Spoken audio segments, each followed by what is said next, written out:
Guys, आप सभी जानते ही होंगे कि इंडियन और चाइनीज सोल्जर्स के बीच में हुए क्लैशेस की वजह से इंडिया और चाइना के बीच की टेंशन्स काफ़ी ज़्यादा बढ़ चुकी है। इंडिया चाइना टेंशन्स के बीच में अब चाइना की टेंशन्स जापान के साथ भी बढ़ चुकी है। आप डिटेल से जानते होंगे कि इंडिया और चाइना के बीच की टेंशन्स क्यों बढ़ी, लेकिन आज के इस वीडियो में हम बात करने वाले हैं कि जापान और चाइना के बीच की टेंशन्स आखिरकार क्यों बढ़ी। तो बिना टाइम वेस्ट करे चलिए शुरू करते हैं। So let's start.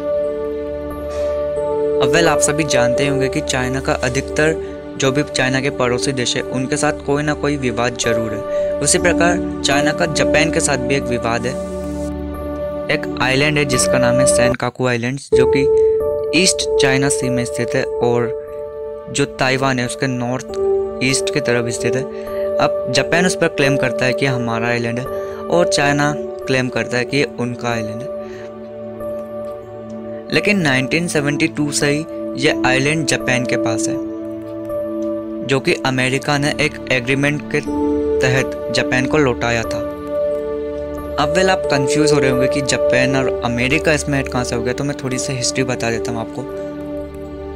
19th century में क्या होता था कि कोई भी देश अगर किसी नए लैंड मास को अगर खोजता था तो वो वहाँ पर अपने झंडे गाड़ देता था। मतलब जिस देश ने सबसे पहले अपना झंडा वहाँ गाड़ा, माना जाता था कि वो जो लैंड एरिया है वो उसका हो गया।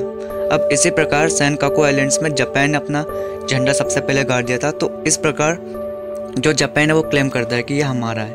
और चाइना का क्लेम भी आपको बता देता हूँ। चाइना क्लेम करता है कि प्राचीन काल में, मतलब कुछ सैकड़ों या फिर बहुत सालों पहले, जब चाइना का ताइवान पे भी राज था तो ताइवान के थ्रू चाइना का जो सेनकाकू आइलैंड्स है उस पर भी राज था।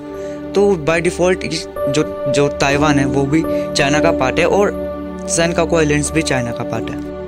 तो चाइना इतिहास के आधार पर इस आइलैंड पर क्लेम कर रहा है। जब इस आइलैंड पर चाइना का इन्फ्लुएंस हुआ करता था, उसके आधार पर चाइना इस आइलैंड पर क्लेम कर रहा है। आखिर अब बात करते हैं 1972 की कि अमेरिका ने जापान को ये आइलैंड्स क्यों लौटा दिए। अब जब 19th सेंचुरी में जापान ने इस आइलैंड को खोजा था, तब से लेकर वर्ल्ड वॉर 2 के एंड तक ये जापान के पास था। लेकिन आप सभी को पता ही होगा कि जापान वर्ल्ड वॉर 2 हार गया था। अब जापान का वॉर हारने की वजह से जापान को अमेरिका के साथ कई सारे एग्रीमेंट्स साइन करना पड़े। उन्हीं में से एक एग्रीमेंट के तहत अमेरिका को जापान के कुछ आइलैंड्स मिल गए।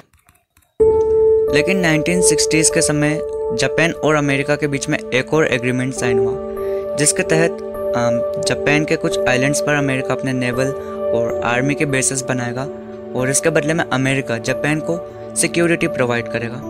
तो दोनों ही देश मान गए थे और एग्रीमेंट भी साइन हो गया था।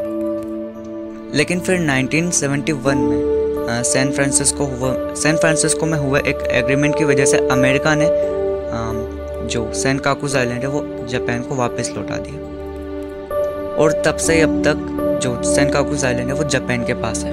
लेकिन जापान ने रिसेंटली क्या किया है कि जो सेनकाकू आइलैंड है उसका स्पेशल प्रशासनिक जो स्टेटस है वो छीन लिया है, ताकि जो जापानीज गवर्नमेंट है उनको ज़्यादा एक्सेस मिल पाए सेनकाकू आइलैंड पर। जब जापान ने ये मूव चला तो उसके बाद से ही चाइना ने काफ़ी प्रोटेस्ट किए। चाइना का जो मुखपत्र है, जो कि चाइना का माउथ पीस है, ग्लोबल टाइम्स, इसने तो चाइना को धमकी भी दे दी कि आप ऐसा मत करो वरना वॉर और भी हो जाएगा। जापान माना नहीं और 22 जून को जापान ने ये जो स्पेशल स्टेटस है वो हटा दिया, जिसके कारण अब चाइना वेस्ट में तो फंसा ही था, साउथ वेस्ट में इंडिया के साथ।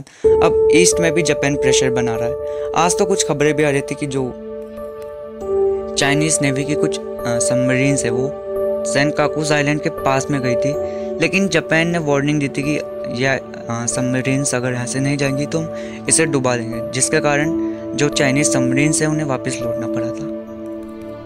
तो यही था इस टॉपिक का एनालिसिस, और एक और इंटरेस्टिंग वीडियो आने वाला है। तो अगर आपने अभी तक इस चैनल को सब्सक्राइब नहीं किया है तो गाइस अभी सब्सक्राइब कर लीजिए। तो मैं मिलता हूँ।